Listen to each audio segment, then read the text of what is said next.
साथियों, आज की कहानी है ज्ञान की देवी सावित्रीबाई फुले की।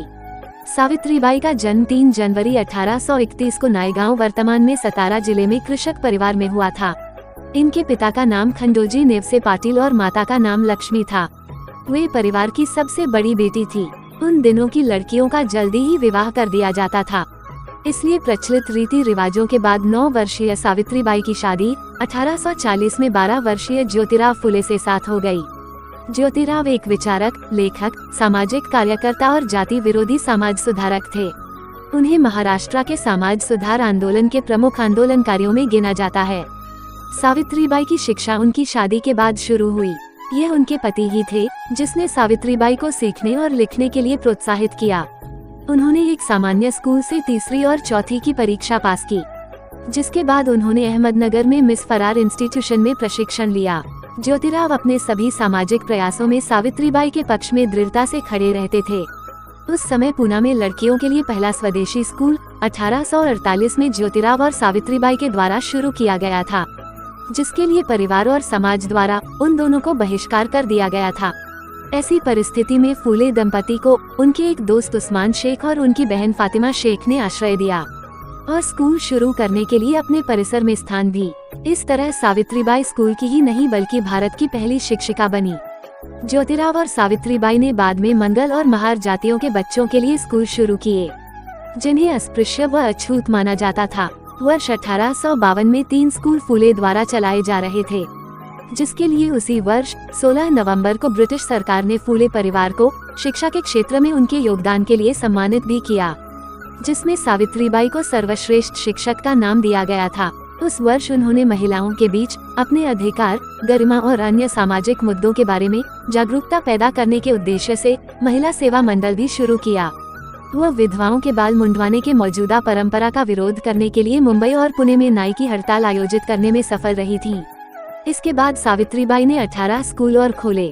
सावित्रीबाई और फातिमा शेख ने महिलाओं और साथ ही अन्य कमजोर जातियों के बच्चों को पढ़ाना शुरू किया, जिसे पुणे की ऊंची जाति के लोगों को अच्छा नहीं लगा, जो दलित शिक्षा के खिलाफ थे। उन्होंने सावित्रीबाई और फातिमा शेख को धमकी दी और उन्हें सामाजिक रूप से परेशान और अपमानित किया।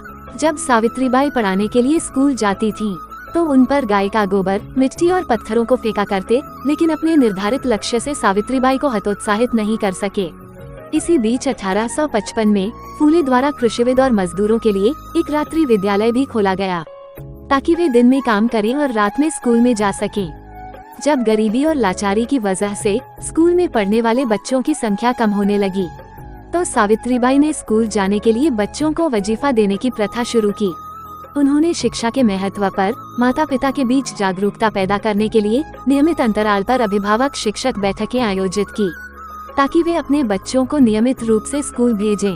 वर्ष 1863 में ज्योतिराव और सावित्रीबाई ने एक देखभाल केंद्र भी शुरू किया, जिसे बाल हत्या प्रतिभानक गृह कहा जाता है, जो संभवतः भारत में स्थापित की गई पहली ऐसी संस्था थी, जो गर्भवती ब्राह्मण विधवाएं और बलात्कार पीड़ित अपने बच्चों को सुरक्षित स्थान पर रख सके और इस प्रकार विधवाओं की हत्या को रोकने के साथ साथ शिशु हत्या की दर को कम किया जा सके।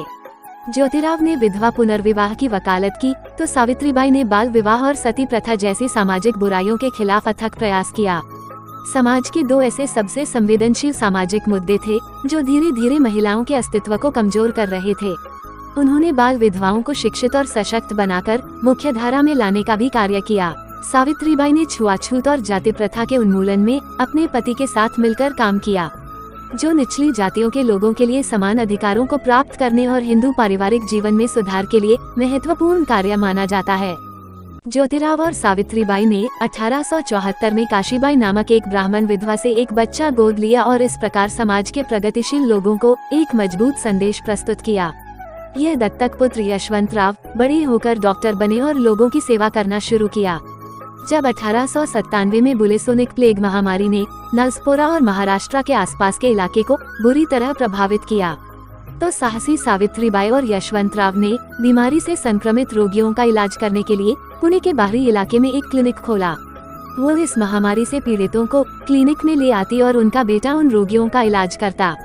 रोगियों की सेवा करते हुए वह खुद भी इस बीमारी की चपेट में आ गई। जिसके कारण 10 मार्च 1897 को सावित्रीबाई का निधन हो गया। समाज की सदियों पुरानी बुराइयों पर अंकुश लगाने और उसके द्वारा छोड़ी गई अच्छी सुधारों की समृद्ध विरासत में सावित्रीबाई का अथक प्रयास हमेशा लोगों को प्रेरित करता रहेगा। 1983 में पुणे सिटी कॉरपोरेशन द्वारा उनके सम्मान में एक स्मारक बनाया गया। भारतीय पोस्ट ने 10 मार्च 1998 को उनके सम्मान में एक डाक टिकट जारी किया।